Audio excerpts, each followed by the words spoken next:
शिव कथा कर रही है, लक्ष्मी जी मन को ना लगा पाए, उनका ध्यान भटका था, अश्व को देख रही थी, घोड़े को देख रही।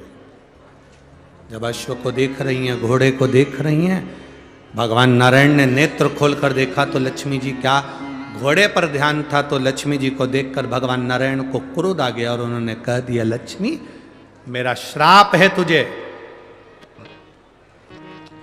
अपने पति के साथ बैठने पर भी तू घोड़े पर ध्यान दी है, इसलिए मृत्यु लोक में तू अश्वी बनकर, घोड़ी बनकर तुझे जन्म लेना पड़ेगा,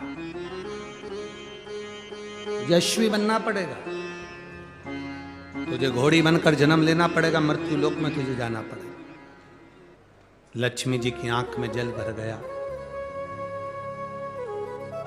आपने मुझे श्राप दे दिया। भगवान नारायण कहते हैं,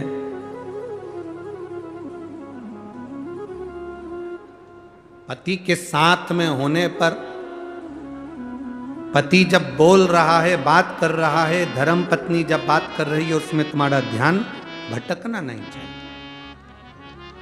शिव महापुराण एक बड़ी सुंदर बात कहती है, जब तुम्हारे घर में कोई अतिथि आए, तुम्हारे घर में कोई मेहमान आए, तुम टीवी पर, मोबाइल पर कथा सुन रहे हो तो टीवी मोबाइल चलने दो।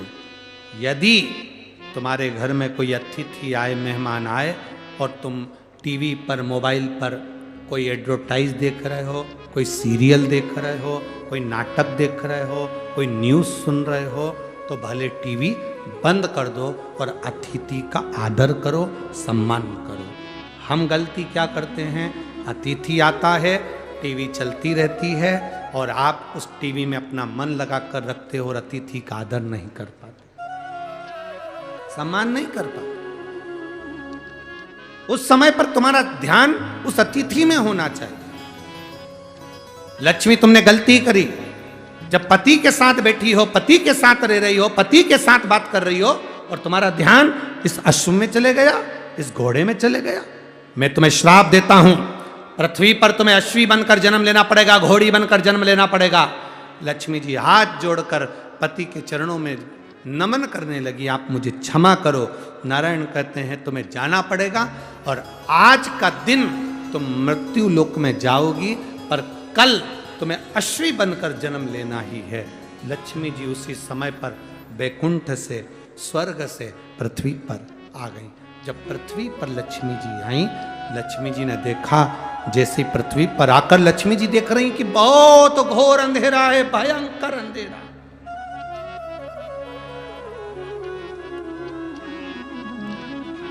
आज लक्ष्मी जी पृथ्वी पर आई, घोर अंधेरा, अमावस्या की रात्रि है, भयंकर रात्रि, चारों तरफ अंधेरा ही अंधेरा।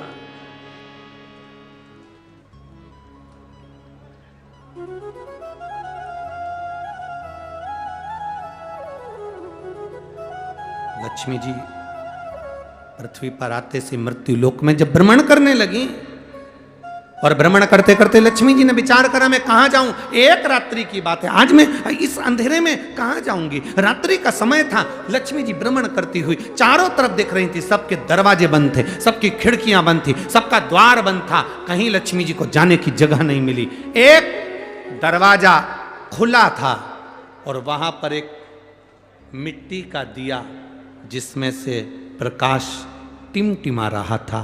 लक्ष्मी जी उस घर के अंदर प्रवेश करी। एक बूढ़ी मां बैठी कपड़े को सिल रही थी। बूढ़ी मां वस्त्र बना रही थी।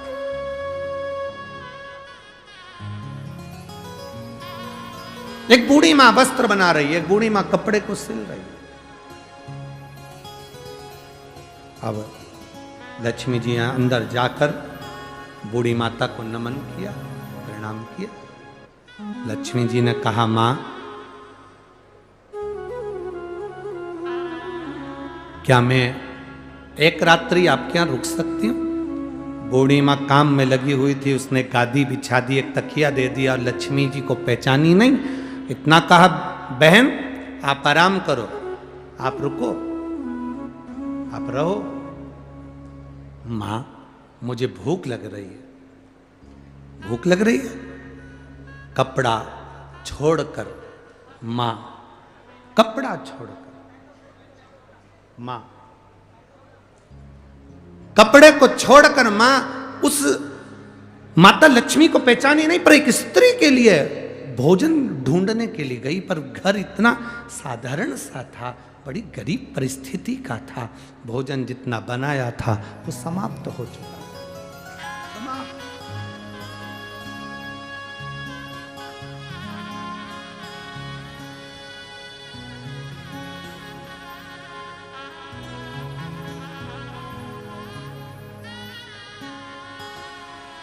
हम जिस घर में रुके हैं, श्री चेतन जी मंडोरा जी के यहाँ, आज हमको बड़ी प्रसन्नता हुई। सुबह का समय था, हम सुबह मॉर्निंग वॉक कर रहे थे। सुबह के समय पर जब घूम रहे थे नीचे,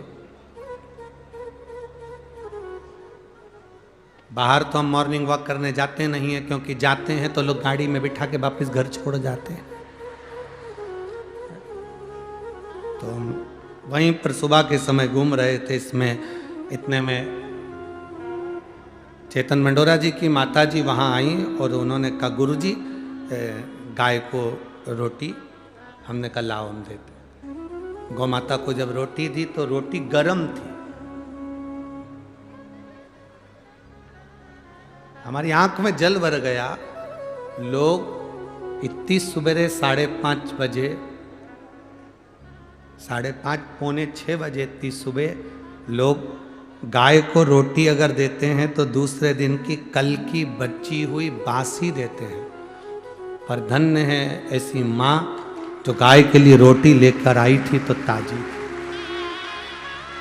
धन्य है, साधु था आपको, बहुत बहुत साधु था, उसके लिए धन्यवाद आप।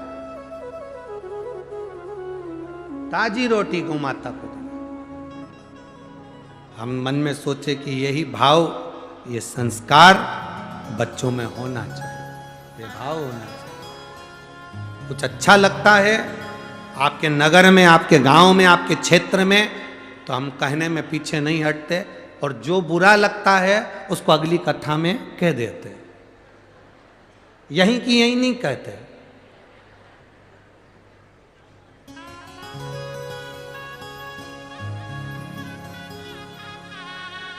क्योंकि यहां कहेंगे तो दाना पानी तुम्हारा ही है। तो जो बुरा लगे उसको तो अगली कथा में बोल दे, जो अच्छा लगे वो बोल दो, जो प्रेम है। तो स्नेहता, आपका वात्सल्य, क्या दूं मैं, क्या प्रदान करूं मैं, क्या दूं मैं। अब नारी बैठी है और कह रही है, मां मां मुझे भूख लगी है। लक्ष्मी जी आवाज लगाकर कह रही हैं, मां मुझे भूख लगी है, कुछ है आपके पास में। मां ने अपना घर टटोला, कुछ भी भोजन के लिए नहीं मिला, कुछ प्रसाद पवाने के लिए नहीं मिला। अब अतिथि है, अतिथि आया दरवाजे पर। अभी हमने कहा था दरवाजा किसके लिए खोलकर रखना है, लक्ष्मी के लिए दरवाजा नहीं, अतिथि के लिए, मेहमान के लिए। कोई आए तुम्हारे दरवाजे पर, उसके लिए दरवाजा खोलकर रखो। जब हम दूसरे के लिए द्वार खोलेंगे तो लक्ष्मी हमारा द्वार अपने आप खोल देगी। लक्ष्मी अपने आप द्वार खोले।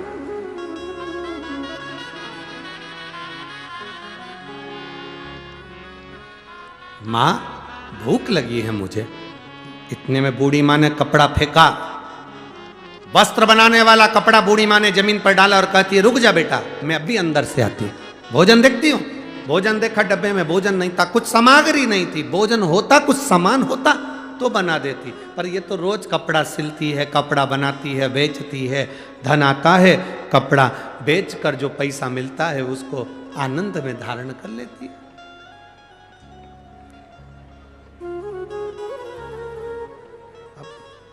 है नहीं, याद आया बूढ़ी माँ को, याद आया कि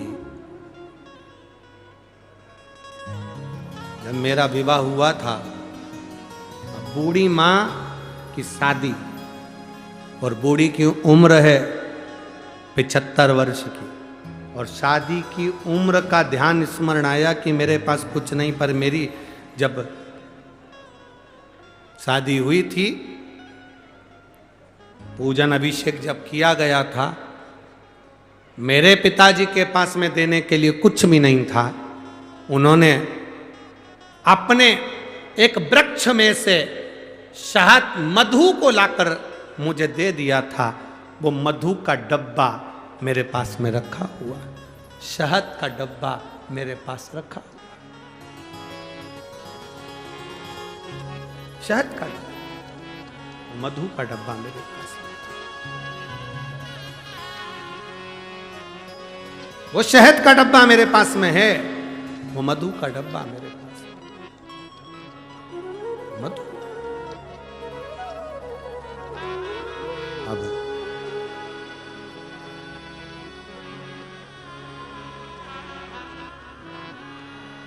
कोई तुम्हारे स्मरण में जब आए, तुम्हारी चित्त वृत्ति में, तुम्हारे स्मरण में जब कुछ आए, तो इस बात को उतार कर रखना। महालक्ष्मी शिव महापुराण की इस कथा को अपने अंदर उतार कर रखिए।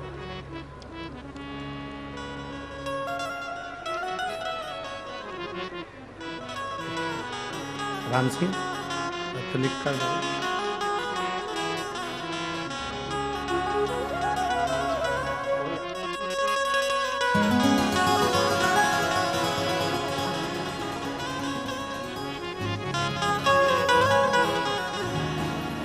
मधु अब 75 वर्ष की मां,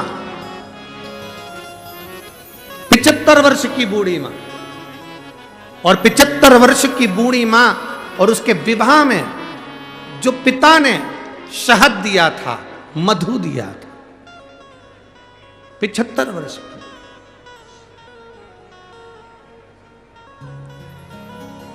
और 75 वर्ष की बूढ़ी मां को जो शहद दिया गया, दहेज में जो मधु दिया गया था, वो शहद, वो मधु, वो शहद, वो मधु उसके पास में था, उसके स्मरण में आ गया। स्मरण। और उसके स्मरण में आया कि जो मधु है मेरे पास में, मुझे देना चाहिए, परंतु वो डब्बा जिसमें मधु भरा हुआ था, जिसमें शहद भरा हुआ था, वो डब्बा ढूंढा जा रहा। वो मधु का डब्बा, वो शहद का डब्बा ढूंढा जा रहा।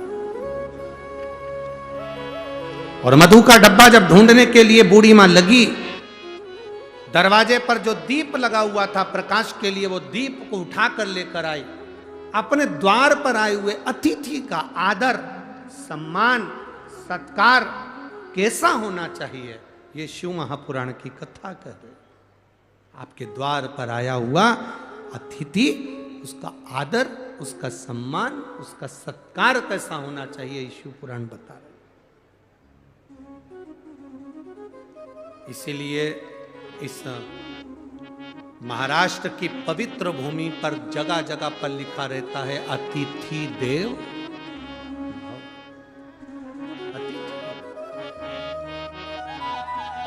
ये महाराष्ट्र की पवित्र भूमि पर जहां तुम जाओ महाराष्ट्र के अंदर, जगह जगह पर लिखा मिल जाएगा, अतिथि देवो। अतिथि का सम्मान हम करना सीखें, अतिथि का सत्कार हम करना।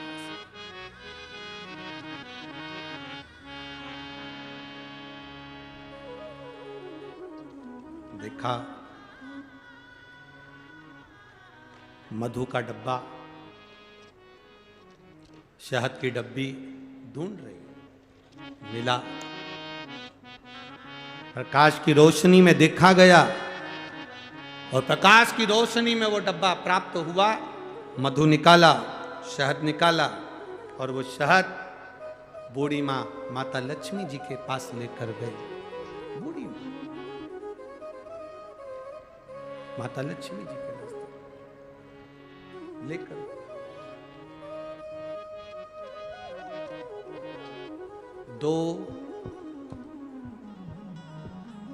33 कोटि देवी देवता में 2 देवता ऐसे हैं जिनको मधु शहद प्रिय है, और उस मधु शहद की प्रियता में वो अपने पास का जितना वैभव होता है वो प्रदान कर देते हैं। 2 देव, एक देवाधिदेव महादेव, 33 कोटि देवी देवता में एक देव ऐसे हैं जिनको महा संबोधन से संबोधित किया गया। कौन है वो? जम के बोलो जरा।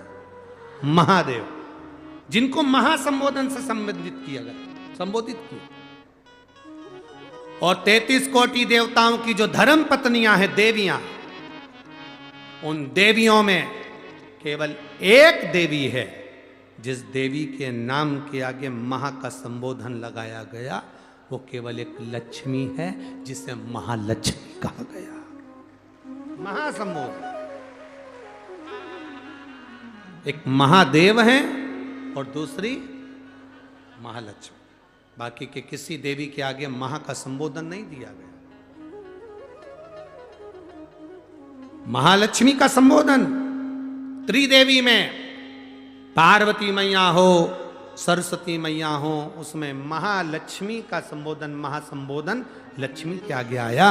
और त्रिदेव में महासंबोधन देवाधिदेव महादेव के सामने आया। इसलिए इन एक महादेव और एक महालक्ष्मी, ये 2 देवता ऐसे हैं, एक देवता एक देवी ऐसी हैं जिन पर मधु का प्रयोग सुख प्रदान करता। अब दुनिया के लोगों ने कहा गुरुजी आप एक बात